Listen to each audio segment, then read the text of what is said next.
j'ai donné rendez-vous à Jean Paré. On est ici à Saint-Augustin. On a plus qu'un invité aujourd'hui. Salut Jean! Salut Cynthia! Toute une moto que t'as là? Écoute, belle nouveauté 2020, encore une fois, chez BMW. Ils nous habituent pratiquement à chaque année avec un nouveau modèle. F900 XR. En fait, c'est comme la petite sœur de la S1000 XR. OK. La série F existe depuis 2006.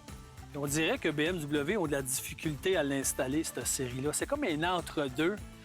Ils ont essayé avec le 750, le 850. Là, c'est pour ça qu'ils nous arrivent avec une 900. Donc, ils ont augmenté la cylindrée. Ils sont passés de 853 à 895. Donc, toute puissance. On parle de 95 chevaux à 99.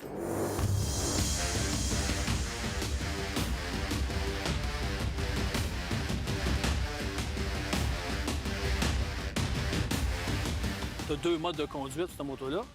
Route, pluie. Avec BM, on est habitué à avoir souvent beaucoup plus de modes. Donc, c'est vraiment la base. Par contre, en option, tu peux ajouter le Riding Mode Pro qu'on appelle, où là, tu vas avoir vraiment beaucoup plus d'ajustements. Parce que, bon, évidemment, cette moto-là vient avec les freins OBS, excellent freinage de base. BM est reconnu pour ça.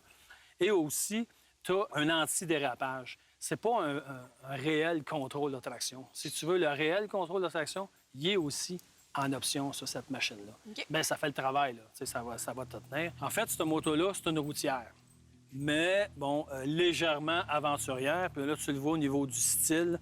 Et des années, tu vois un peu pour faire de l'aventure. Bon, tu as les protège-mains, pare-brise, que tu peux ajuster aussi. Mais en option, tu peux avoir un pare-brise beaucoup plus haut. OK. Tu as aussi les valises en option. Tu peux avoir une selle de confort encore plus confortable que celle-là.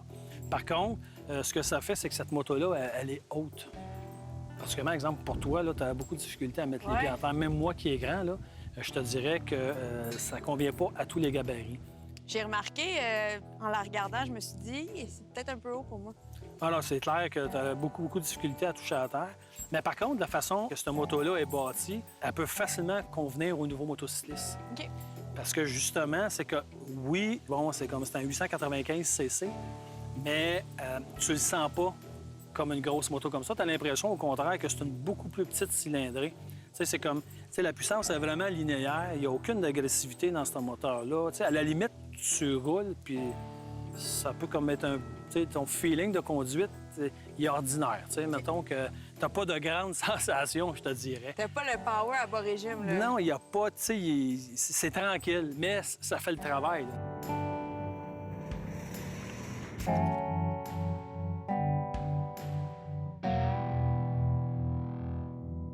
Selon moi, une moto plus solo, parce que, bon, si tu regardes au niveau de la selle, pas grand place. C'est pas le gros confort, mais ça dépend. Puis pas grand place pour, je te dirais, un passager. Puis même pour le conducteur, la selle est correcte. OK. Position de conduite, par contre, bon, évidemment, BMW, l'ergonomie, pas un mot à dire là-dessus, on le sait, on est toujours bien positionné, le guidon, bonne place, évidemment, les repose-pieds, tout est calculé, ça, il n'y a pas de problème. Donc, tu n'as pas de point de pression nulle part quand tu ne te fatigues pas rapidement à rouler ce genre de moto-là.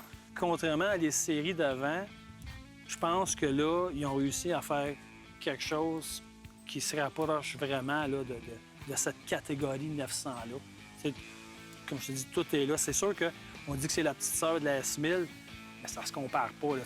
Une S1000, t'en as de la puissance. Là. Quand je te disais ça, là, tu cruises, c'est le cas de le dire. Une S1000, non, c'est beaucoup plus agressif. Donc, c'est pour un pilotage bien différent.